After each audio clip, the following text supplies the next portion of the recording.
I want someone to find like a secret civilization. The That would be the Silurians. coolest thing of all time. Yeah, the Silurians. I think the Silurian hypothesis, I suppose, is that maybe some of the dinosaurs lived and became intelligent, and maybe either went underground under the sea or left the planet. Oh, I was thinking more like human societies that have been lost to like cataclysm or something. Maybe Antarctica is really interesting for that, because Antarctica Could be. We don't know. used to be not frozen and not at the bottom of the planet, and it's a gigantic continent. Like I was talking about this the other day, how big it is. It's like the size of all of North America, almost like all of Mexico plus the Gulf of Mexico and the United States and most of Canada is how big Antarctica is, and it's covered with 3 kilometers of ice. There's a lake under 3 kilometers of ice in Antarctica called Lake Vostok that the Russians discovered, and they drilled a fucking hole down 3 kilometers to the bottom of this thing, and they took water samples of what was down there. And they were so goddamn incompetent, they contaminated the water samples with like kerosene on the drill bit, and it had like bacteria that's normally occurring bacteria. But they found this one kind of bacteria they'd never seen before, and then they never talked about it again. And so we obviously have gone up there and drilled an even better hole because we're better than Russia. Not into that one, but I think the Norwegians or somebody drilled a hole into this other Antarctic lake that's 1 kilometer of ice above it. And when they sent the camera down there, it was writhing with life.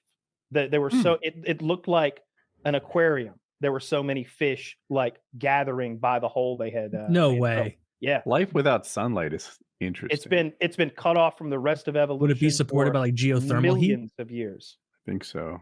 That's what happens in the really deep ocean. Yeah.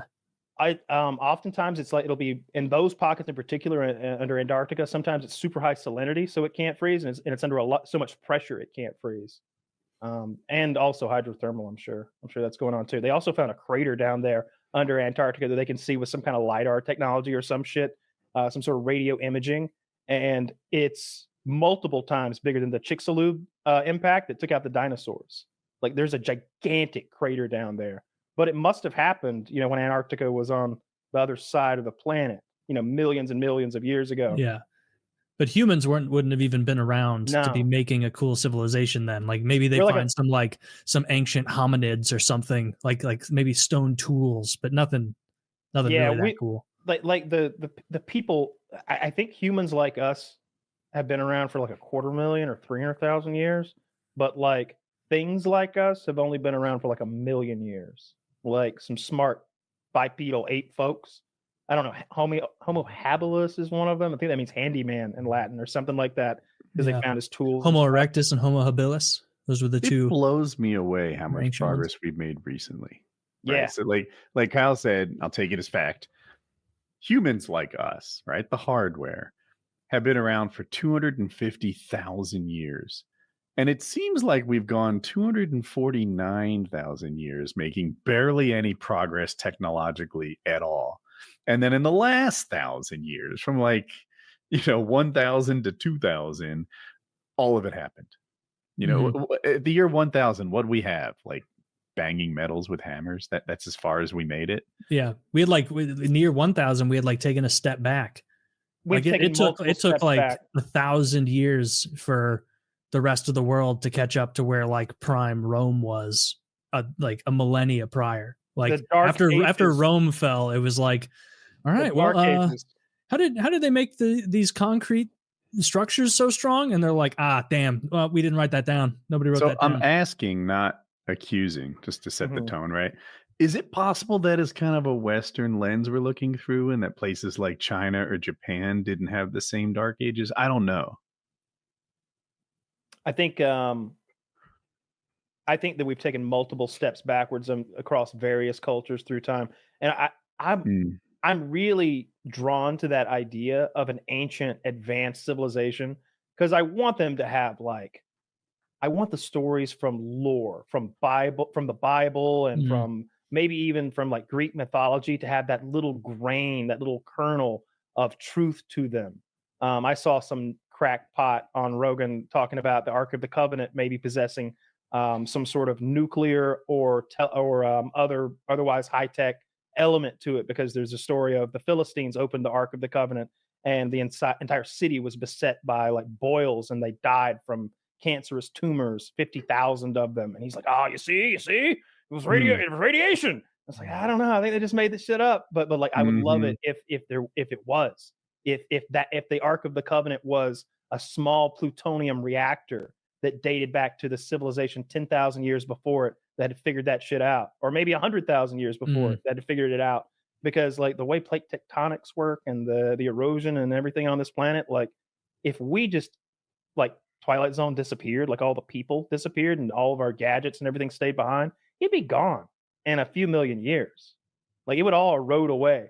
There'd be some plastic junk and there'd be some concrete somewhere, but the rest of it would go away. There's that whole project, and the point of it is to design a warning sign for nuclear material that will still be dangerous, say 100,000 years from now. Like, how do we make a sign? Yeah, but maybe what's better than that? Well, they spent a lot of money trying to figure out what was better than that. Zach could probably find the pictures that won. It looks like thorns to me. And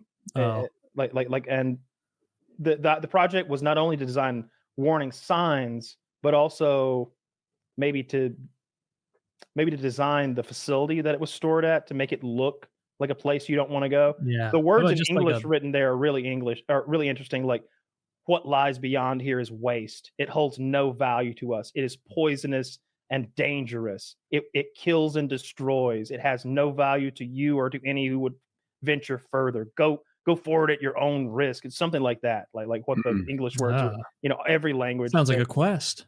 Right? Yeah. How much money did they spend? Because I would have slapped a frowny face on there. Just boom, everyone knows immediately. But the Mugwai people of Papua New Guinea, they smile when they frown when they're happy.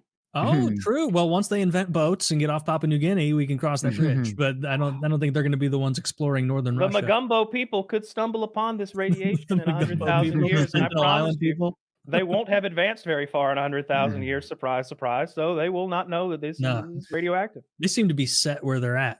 Dude, they so do. I wonder what that is. What's the commonality with those groups who are set where they're at? Isolation. Yeah. Yeah, isolation. Except I would say there's a difference between chosen non-interventionism and isolation by virtue of the fact that you literally have no capacity to leave. I suppose so. But I think it's wrong to go fuck with those people if that's what you're getting at. I think we should leave them alone. Oh no, just let them do their thing on their island. Like throw, if anything, like let's try and give them a little fun once in a while. Like drop a couple of breeding sows in there. Give them some pigs. Like that would be really nice. Actually, yeah, just do something nice for them. But then, like hoof and mouth disease is now introduced to the island. All of their livestock dies out immediately. if that happens, we did our best. Look, that's what happens when Whitey tries to do right by people. We come in there with some goats and some chickens and be like, "Here you go." Immediately, they get avian fucking bird flu or something, and all of them be wiped out and dead. Just leave them better alone. than if the Chinese show up. They'd have them fucking building infrastructure. You know where the world's I don't like them. I'm happy if they have bad time. I know you don't like the Sentinels. I don't like them. I don't like the Sentinels at all. I think they should be a little more welcoming, a little more hospitable. The fact that every time someone goes there trying to do nice things, they give them gift after gift after gift. And the moment they get the opportunity to murder the hand that's feeding them, gifting them whatever, they take it. I've had enough. Yeah. I've tried to be your friend as a member of modern society. At this point, I think we should go to war. I think we should. Oh, do you like war? This is America. We fucking love war. Let's go. Yeah, and see how that rolls. They're on an island off the coast of India. They're not bothering America. I think you're talking about the 51st state, right? I'm talking the Sentinelese Islanders, and we don't want another. Yeah. They're bothering as much. We don't need another welfare island. Thank you very much. We've got Puerto Rico. They are bothering me right now. Let's do something about why we should leave them alone. True. I don't like the idea of like intervening in their shit because I think they're living the best life that there is. I think no, you're fetishizing primitivism. We need to drop scary animals on their island. You're fetishizing. If they were living a better life, they'd be psyched about the new Elden Ring game like I am. They would too. They'd love it. They'd put pants on. Do you know who Christopher Langan is? Yes, Christopher Langan. I'll let Woody guess first because I do know. He's a Missouri resident. Sopranos character. He's a Missouri resident? He is a Missouri resident, and he happens He's to be the bouncer with the highest recorded IQ ever. He would put Burt to shame, right? Isn't that Christopher Langan? Yes, it is. He has the world record for the highest IQ. He's the smartest man in the world. He is a farmer in Missouri, living his best life. That's what he has chosen to do. So I just think that the Sentinelese Islanders are living their best life. Living in the jungle, fucking dicks hanging out, spears and shit. See, Kyle says he supports them. Yet when I tried to Sim City in Civilizations 5, he didn't support me at all. Wow. Instead, he came in there like I would to Sentinel and killed my fucking Dude, you had been settlers. in the Stone Age for millennia. It was a mercy kill. I had a glorious undefended. You people didn't even have religion yet. That we happens didn't on waste turn 12. our resources on armies that defend us because we were worried on hospitals and universities, and Kyle came in there and took them. If people were worshiping the sun. If we were gonna fuck with the Sentinelese, like if we drop like 3 elephants on the island, do you think they win or they lose that fight?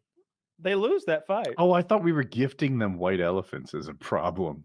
Oh, we're putting elephants on there, and the elephants will go, I'm not familiar with this, I'm panicking, and they'd run around and knock trees over, and so then the Sentinelese would have to band together, kind of like their own little Avengers. I think if they fuck with those elephants, the elephants will kill them. But I think most likely the elephants would starve to death in like, I don't know, a couple weeks or something like that. No, but the Sentinelese would show up immediately on the beach and start harassing the elephants. They'd lose, and then they'd go up in the highlands like they always. You think they'd lose? They have range weapons. I thought they were like stone weapons. They have no way to kill an ships African fucking elephant. I've seen every now and then an African elephant goes crazy and like massacres a town, and they shoot that thing like 30 fucking times with guns before it dies. like the Sentinelese Islanders have bows that they made. Yeah, I think if you like stabbed it with like an 8-inch long knife, you'd almost get through the epidermis. Like it makes that elephant so mad if you actually do hit a tender spot. It's or maybe like the fat too, not just the skin, but it's like it takes an enormous amount to kill an elephant. They're tough as nails. Asian elephants in India like destroy whole towns sometimes. And I've heard before, I don't know if this is true, but I think the Asian elephants are more aggressive, but they're not as large as the African elephants, or maybe they're equally aggressive. I don't know. Either way, an elephant is a problem. To use an Asiatic elephant's womb to gestate a woolly mammoth using the genetic data they have. Get Elon on that. They're working on that, and they're working on bringing the Tasmanian tiger back. They have like a lot of its genome completed, and once they're finished, I think that they just like inject that code into like, I don't know, a leopard or something similar-ish. But they had DNA from like a tooth of a Tasmanian tiger and something else. That would be a cool ass animal to bring back because they looked ridiculous. And like you could introduce them back into the wild because they're not an invasive species. They belong there. To put a bow on this though, totally team Woody. Fuck the Sentinelese. They're all we want to be fucking dumbasses on our little island. Go away. And it's like, bitch, you don't realize you're not scaring anyone away. Yes. Like this planet is a competitive nation. It's a competitive place, and you're not competitive, so you're gonna lose. Yep. Would you show them Star Wars? Yep. Would you just like throw up like one of those 1080p projectors that you like cast on your room wall that costs $30? Like just throw it up on a cave wall or a tarp or something and show them Star Wars. Like just show them that, or Apollo 13 or something. Like something to really blow their minds. Well, they just believe all that was real. Of course they would. Oh, yeah. What if they were like, we've seen that guy before? Gandalf? What if they said they knew Gandalf and they'd seen him in the old times? What if they said that's Raruku, the Gray Wizard? I'd know they were lying about yet another thing. Just murder them again.